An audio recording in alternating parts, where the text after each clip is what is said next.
right, guys, what's going on? It's your girl Tiffany. I am back on the Winner Circle. Remember, like, subscribe, comment, and share. I have to remind you guys of these things because this is important for my success. Don't you want to hear what I have to say? Nobody will hear what I have to say if you don't like, subscribe, share, and comment. Welcome back to the Winner Circle. We have to get into what's been going on the BB Live feeds in the Big Brother house, my ex home. So we had an episode and all of that. I don't even know if we had an episode last time we talked, but let me tell you what I saw. Let me tell you what you missed. So it's really interesting. We got to talk about Daniel and this veto, Kyle and his showmans, Taylor stepping on these girls' necks with those high heels, Joseph, attorney at law. All right.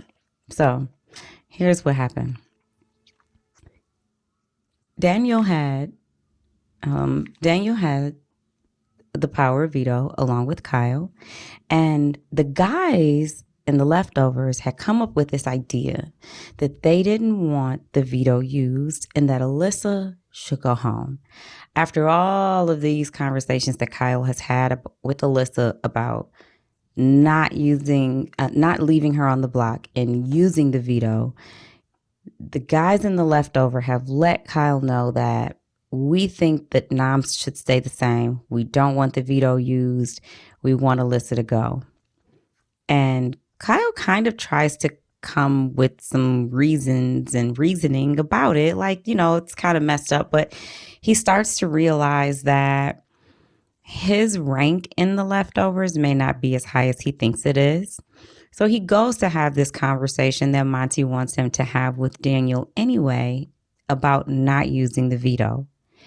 In the process of the leftovers having their conversation about not using it, which is the veto, Daniel and Nicole are having a conversation, trying to see what's going on in Monty's head. If Monty doesn't want us to use the veto, then that means he's realized he doesn't have enough numbers on his side to keep Taylor here, because Daniel and Nicole have obviously figured out that Taylor is working with the other group who is not them, which Daniel laid out to Kyle. He named every single person in the leftover alliance, with the exception of Kyle, thinking Kyle is on his side. And so Daniel and Nicole have this theory that if Monty doesn't want Daniel or Kyle to use the veto to pull Alyssa and Indy off the block, to nominate Nicole and Taylor, that means Monty does not have enough numbers in his alliance to evict Taylor. And if Monty comes at them or sends word to them that this is his plan, then they automatically know they have more numbers on their side than Monty does. So when Kyle comes to have this conversation with Daniel about using the veto, Daniel realizes Monty doesn't want the veto used. Daniel and Nicole believe that they are correct. They have surmised that the best thing for them to do is to use the veto, pull down Alyssa and Indy, let Monty nominate Nicole and Taylor, because he obviously does not have enough numbers to send Taylor home. Well, that does happen, that they do use the veto. Monty does nominate Nicole and Taylor. And Nicole at this point now, even though she feels she should be safe, she still is kind of wondering, if I leave, am I safe? Do they have the numbers? She's not all that confident, but I find it so comical that the HOH asked them not to use the veto and to leave nominations the same. And Daniel says, I am not doing that. I am definitely using the veto so you can replace your nominations with my final two, get her on the block. so that we can get out the real target we want gone and the numbers that we have on our side to send this target home. And the whole time, the leftovers really do have the numbers to send Nicole home. However, in the Big Brother house, I never count anything as set in stone until we are done. I can tell you by experience that I was never so sure of any single vote until after Julie read it and I saw them walk out the door. Anything can change in the Big Brother house at any given moment. But Daniel is so sure that Taylor will go home over Nicole. So now we got Nicole and Taylor on the block. Let me just tell y'all about Miss Taylor. Taylor gets nominated. She goes and gets dressed in her swimwear suit, her little cover up, her heels. God forbid a woman be beautiful. If a woman is beautiful, oh my gosh, she must be doing and trying to do something besides enjoy her life. Be fabulous. Be beautiful.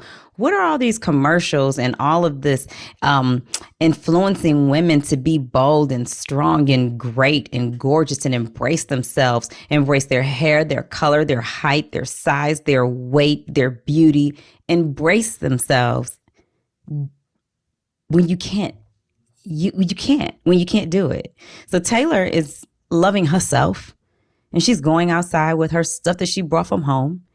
And she walks around in her heels and her swimwear, and apparently that's a problem. It has rubbed all the girls the wrong way. God forbid she be beautiful. Oh, okay. Anyway, so she goes out to the backyard, and this just gets all up underneath the girl's skin. And I don't mind Miss Taylor being unbothered. It is not my problem if my beauty offends you. However, wait. Let me touch on this, though, for real.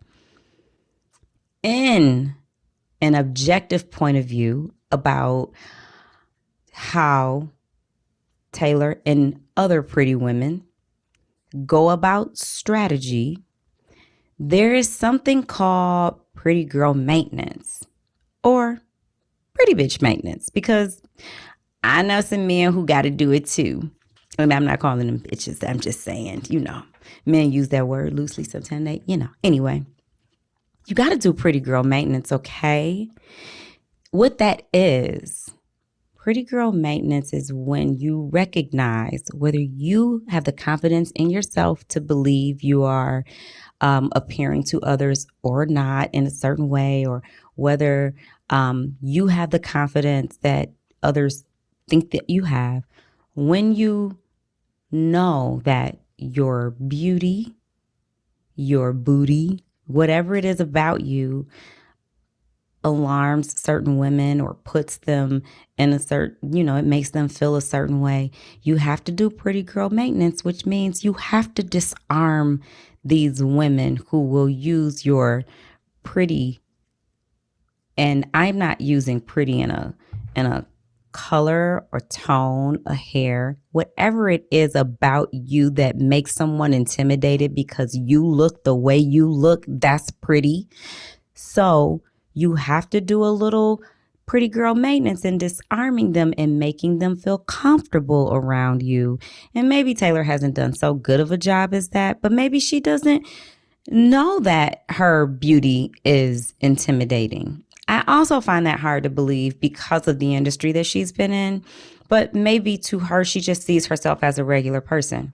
It's a lot. I definitely can understand that. Like, some people just see themselves as, I'm just regular. I think all of these people are beautiful. I don't feel like I should have to be any less or dim my light at all for them to shine. And you don't. In a game, though, there's strategy. And in strategy, you have to know how your appearance affects other people. Even when there are men who are athletic, even in my season, you have Frenchie saying, I want to get out the meatheads, the muscle men, those type of men who may have no other strategy, no other asset to bring to the table besides how they look, their muscles, is intimidating to other men who find that they want to get those people out. So then you have to disarm the people who will be intimidated by your prettiness. And so a lot of things kind of led to people feeling a certain way about her, none directly her fault at all. It's just when you're pretty, you got to disarm other women with some pretty girl maintenance, being just like, hey, oh yeah, that's nothing. Yeah, I don't pay that no attention. You gotta disarm them and let them know, girl, you the fabulous one. I'm looking at you. I'm trying to be like you, girl. No, you mean these extensions, girl. Everybody got these extensions. I ain't worried about that. No, I'm just out here just enjoying my life. I'm cute. You are so sweet. I was looking at you. I said, she the prettiest one up in here. You gotta have a little game about yourself. You gotta do a little pretty girl maintenance. So anyway, that didn't come into play. And so these women have not been maintained. And so now they're out of control. Whenever they see Taylor being a beautiful woman, God forbid she's being beautiful today. So anyhow,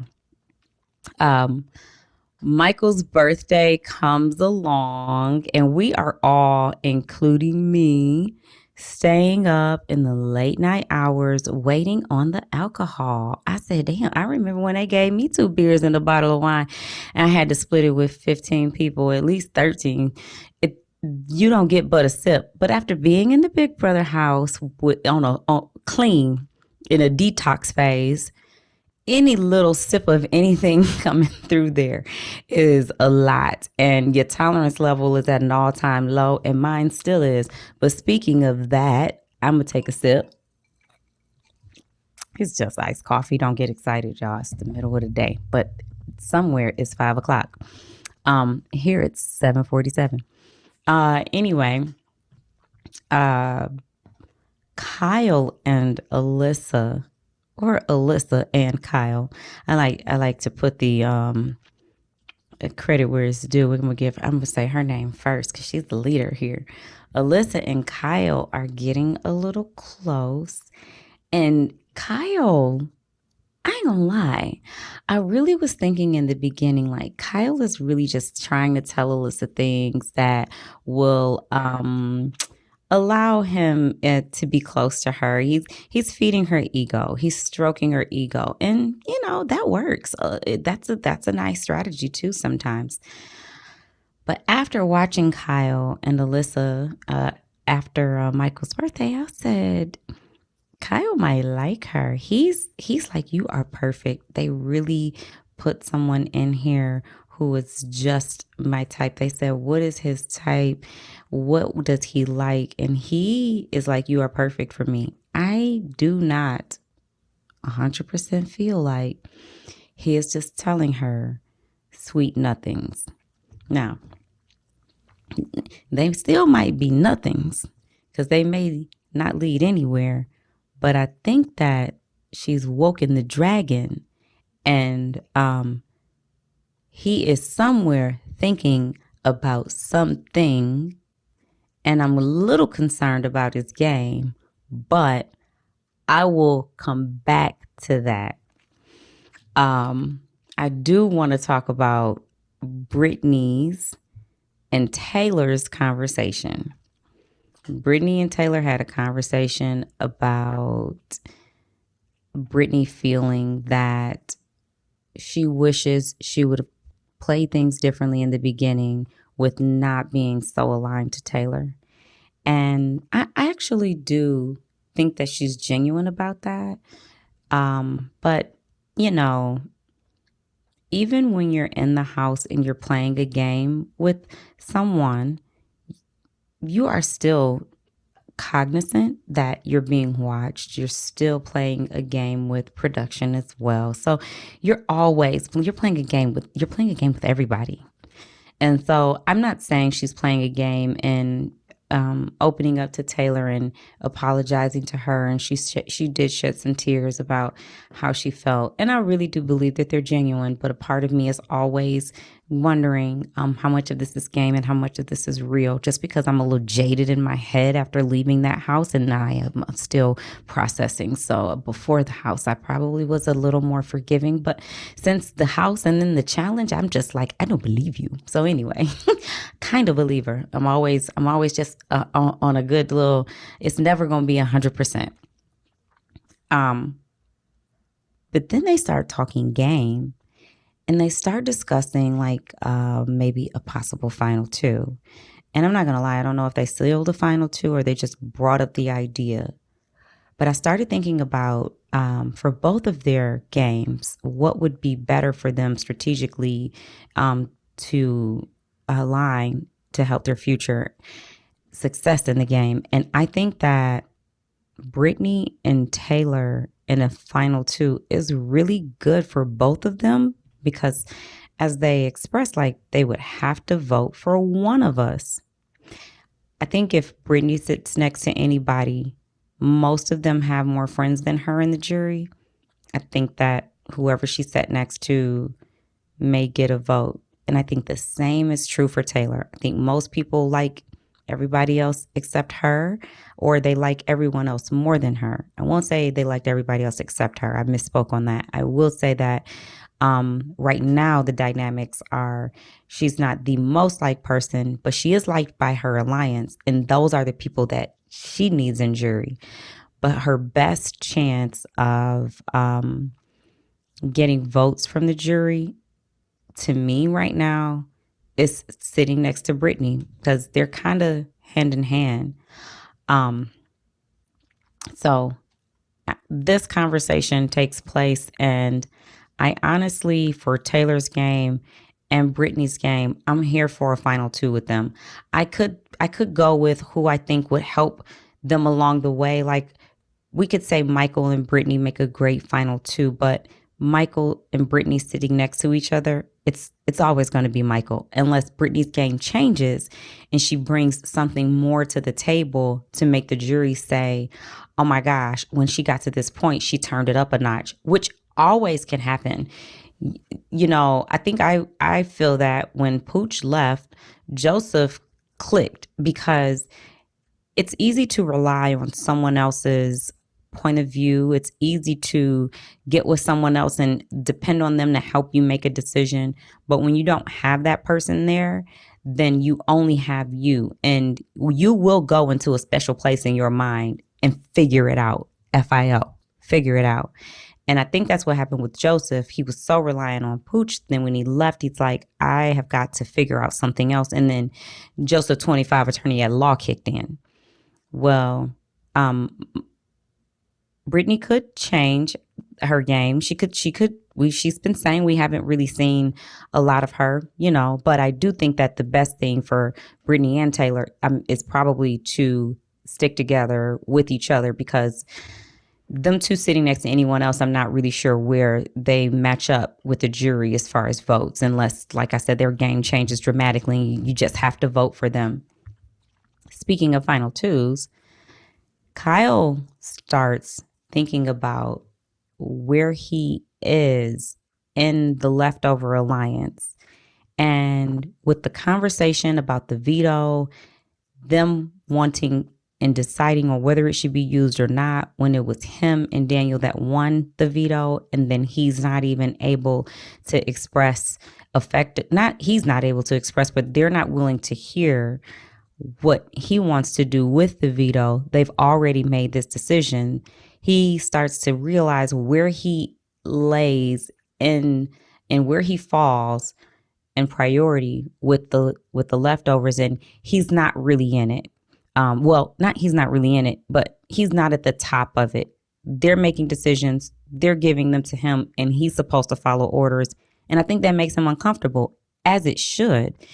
I honestly would feel like I would be thinking very intently on how to change my position in this alliance if I realize I'm at the bottom, you might say, well, girl, you was at the bottom of the 6. You didn't change that, but that doesn't mean I wasn't always thinking about how to change it. I always knew I was at the bottom of the 6, and I was always thinking of ways to get me closer to a final 2, but there were factors that I just couldn't make up in time. So Kyle is thinking about his position in the leftovers and realizing that the name of the game so far has been to backdoor people. And he starts to realize, like, I don't necessarily want to be backdoored. I would definitely start thinking that I would not be safe. And I don't think anyone in this house should feel safe because everyone is lying to everyone and the back door is open. Usually that's like the back door is you just use that like in case of emergency. Like we know we can't get him out on right away. We know we can't put this person on the block up front, so we need to backdoor them. You probably have a couple of those. This season seems to be like that is just what we do. I'm going to lie straight to your face and everyone else's face so that we can ultimately backdoor someone. And I will say, I was not excited about this season in the beginning, but there's so much unknown and there's so many the unexpected. Production named, titled and themed Big Brother Expect the Unexpected, but there's not a whole lot of unexpected we get from production. No diss to production. You guys are my friends. I love you.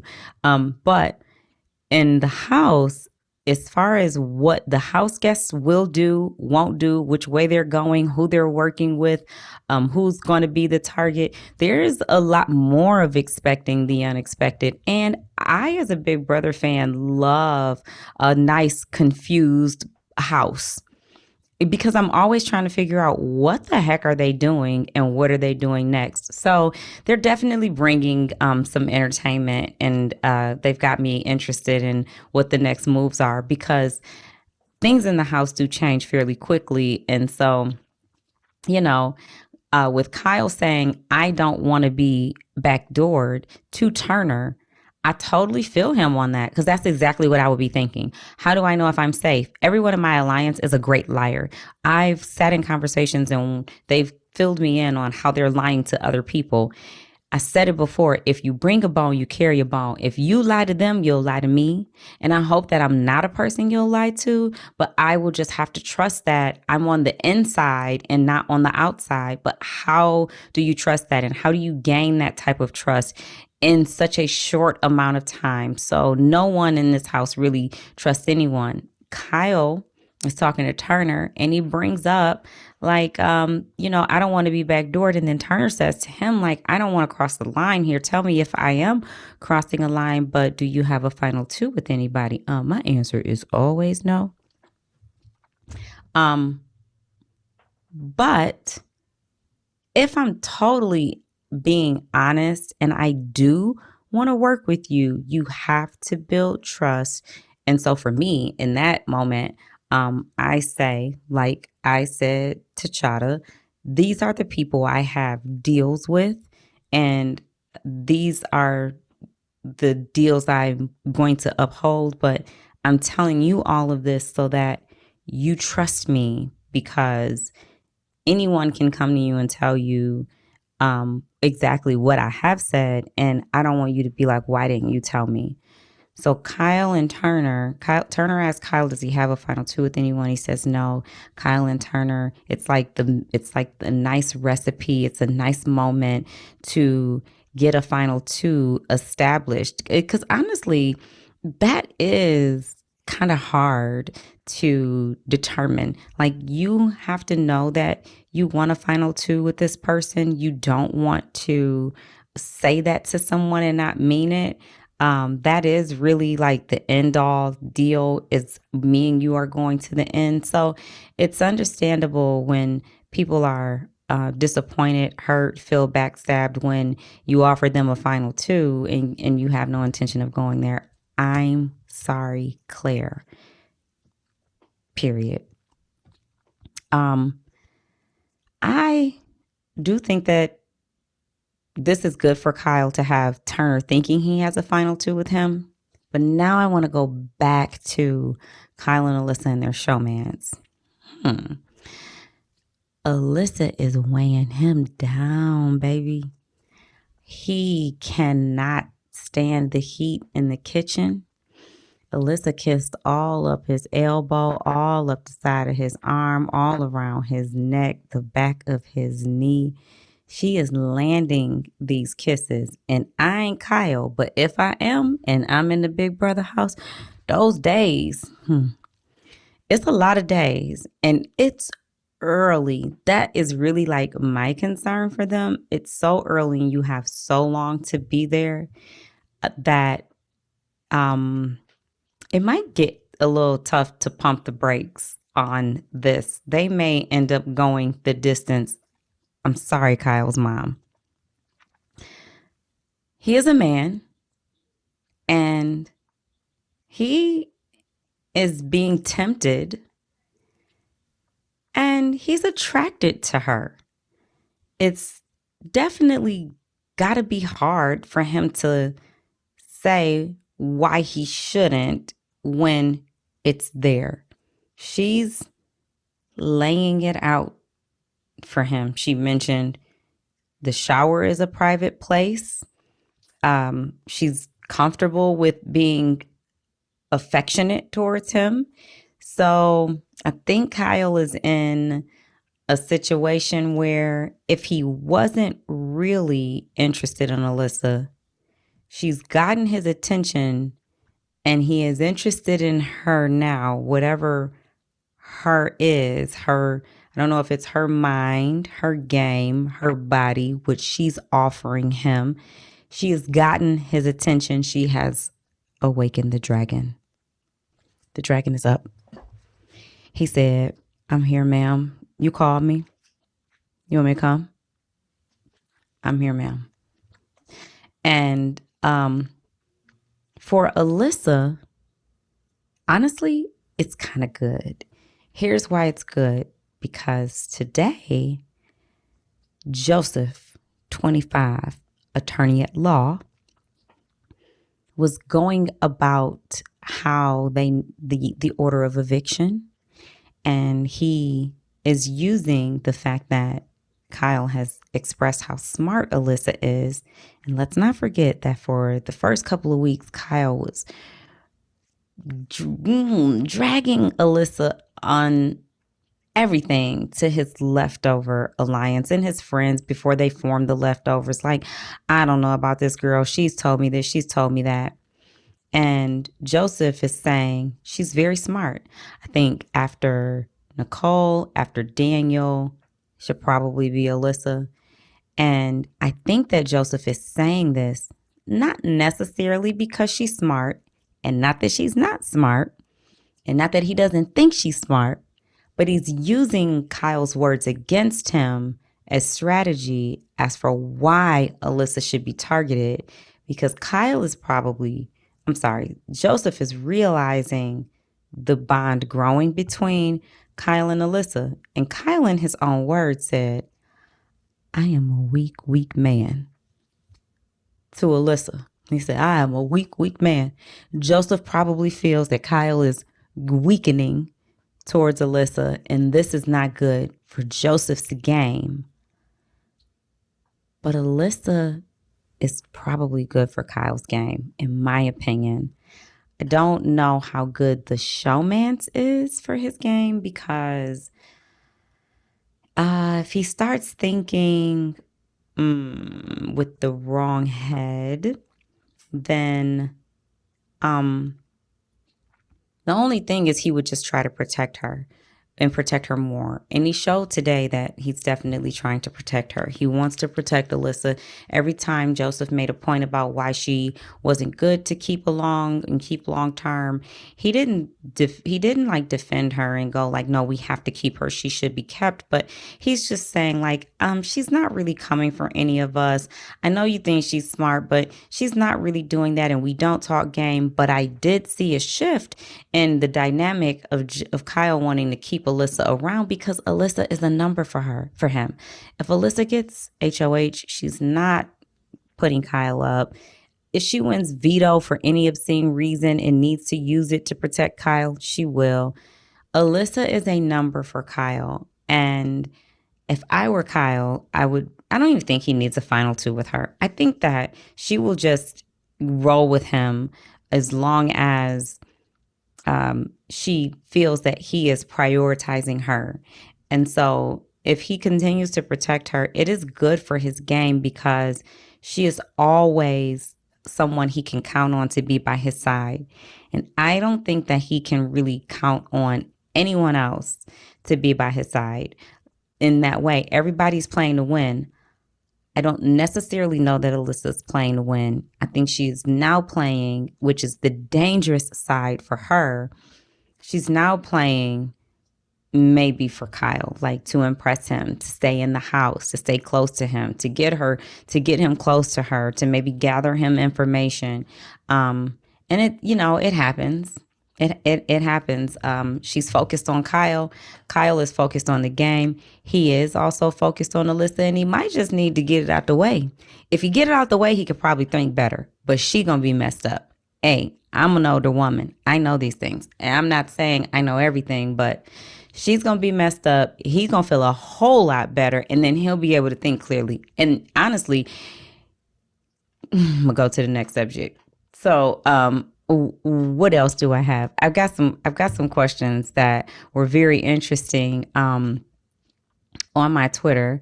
So let's see. VoFeeds asked me 3 people you think are playing the best game so far and why. I do think. Let me just be clear about this. First of all, I was expecting to watch BB24 and just have so much love for everything about it, just because I just come off my season. It's the first season that is like a real season for me because I don't count Celebrity Big Brother like as a real season, and I didn't watch it as in-depthly as I'm watching the real season of Big Brother, which is where I live, is in the real season of Big Brother.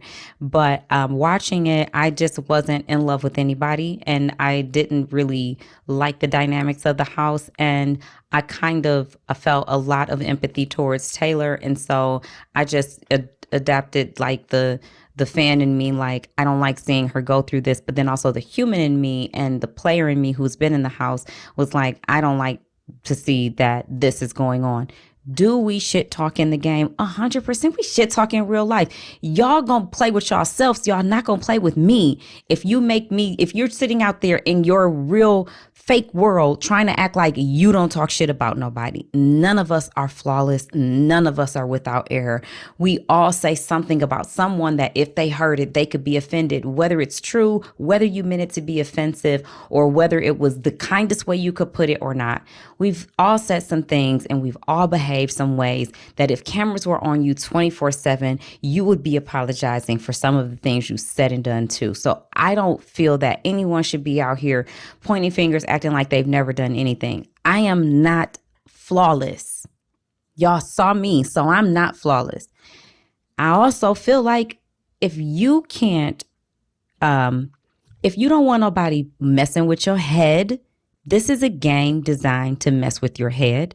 If you don't want people in the house lying to you, deceiving you, manipulating you, backstabbing you, don't apply to go on Big Brother. Don't pray. Don't get a reference. Don't fill out an app. Don't send a video. Don't do any of that.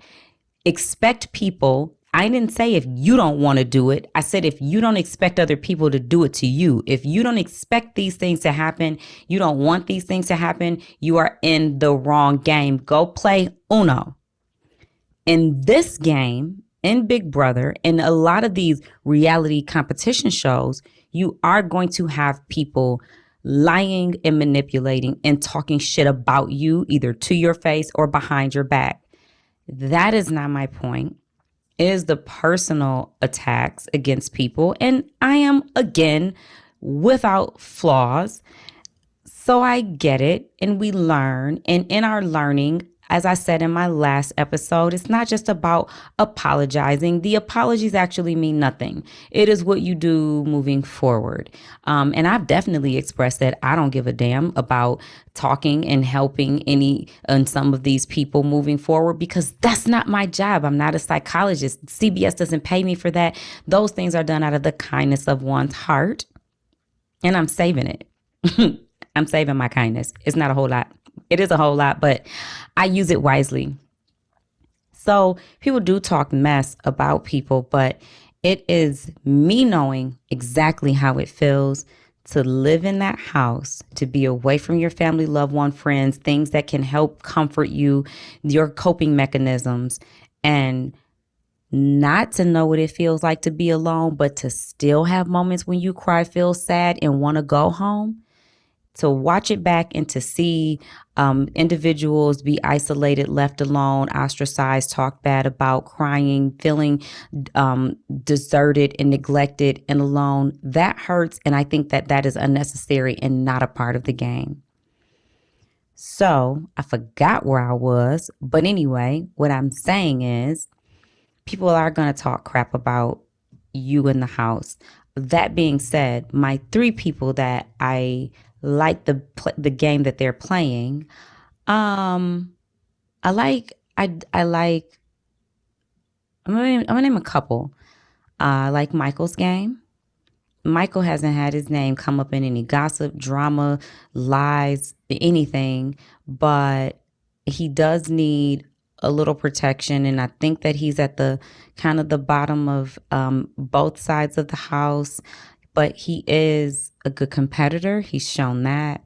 He knows when to be quiet, which is probably, like, if I had a BB 101, that's in like the top 5 rules of law. Know when to be quiet. Michael knows that.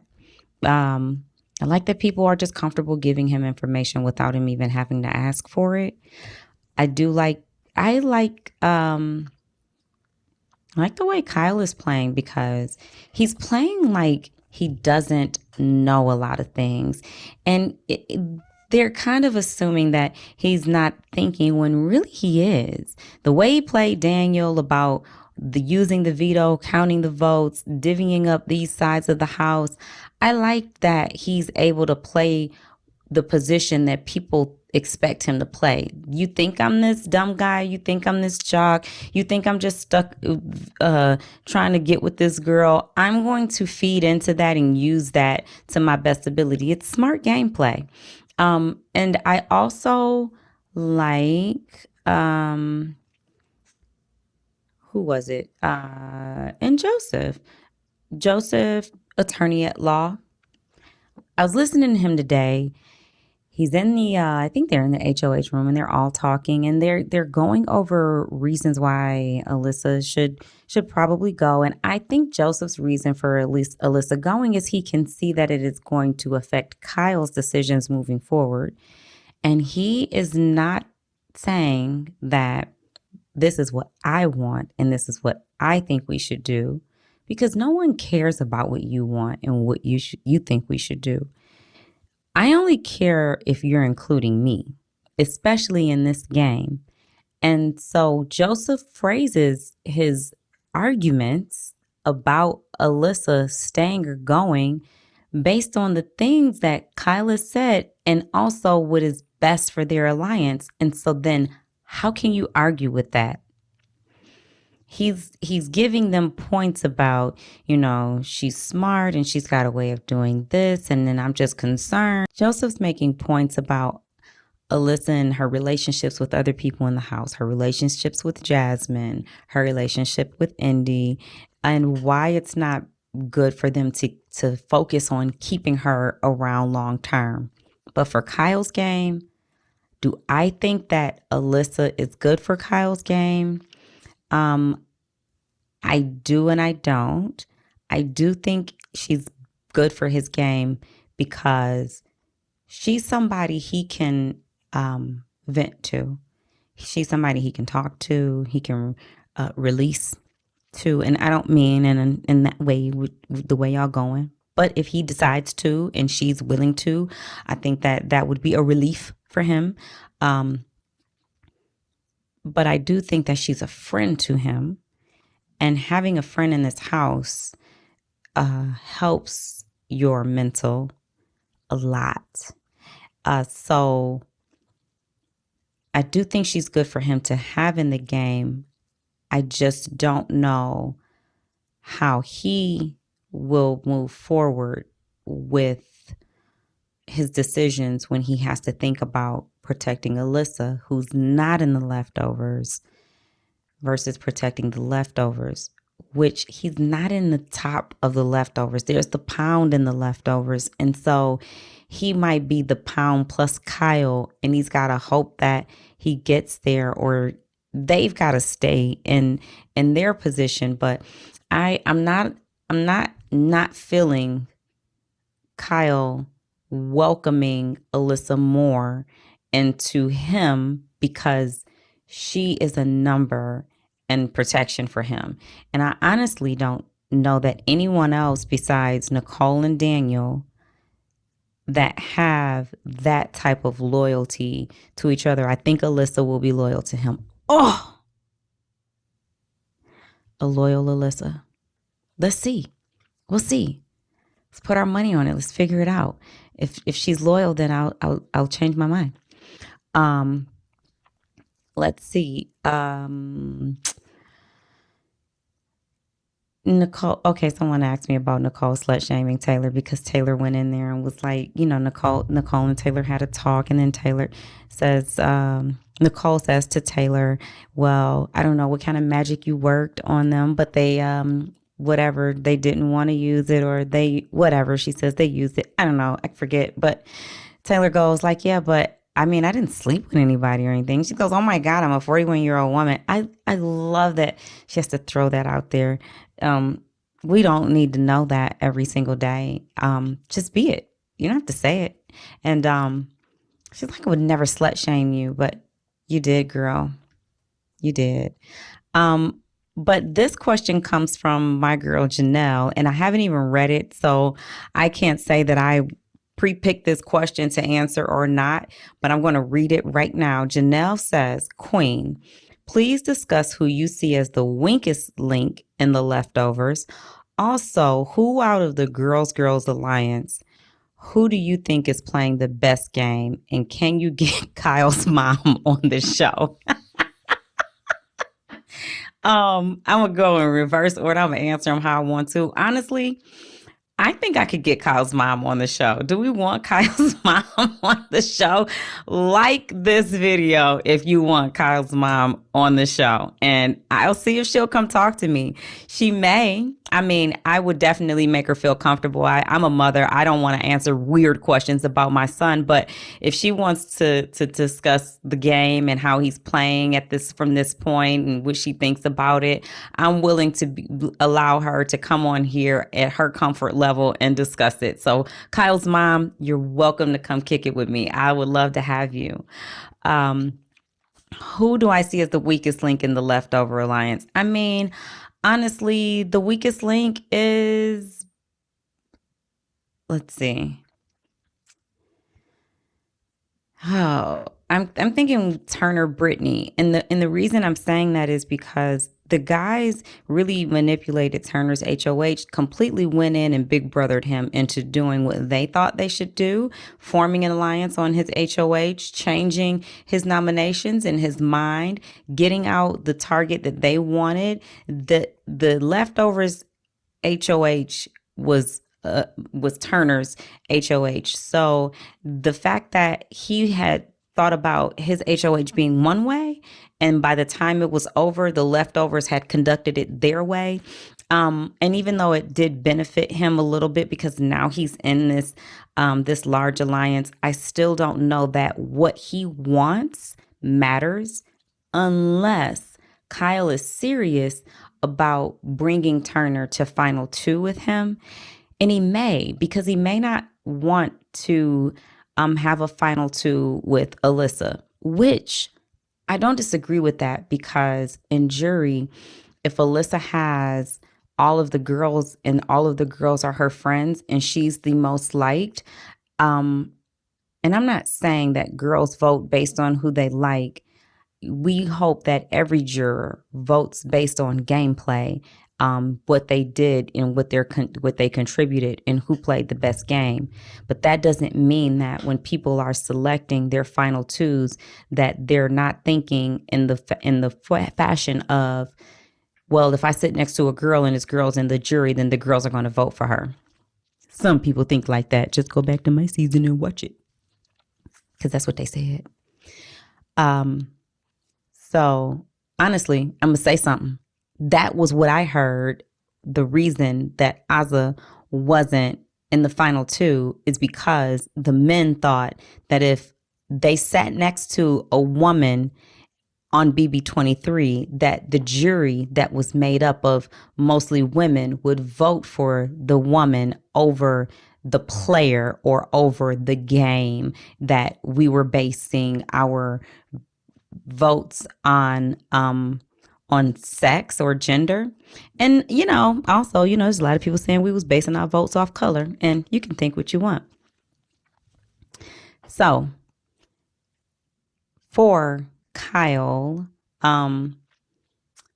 he may really consider taking Turner. And if Kyle is really considering that Turner should be his final two because Monty and Joseph obviously have something, then maybe Turner is in a better position.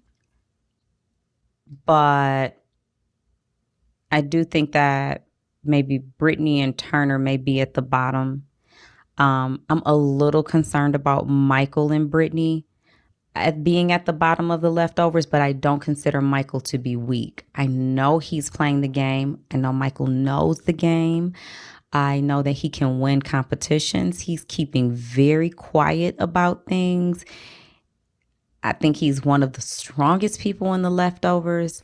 I just don't know where he ranks with the leftovers, but I definitely think he's one of the stronger players. Taylor, she's come close in a couple of competitions.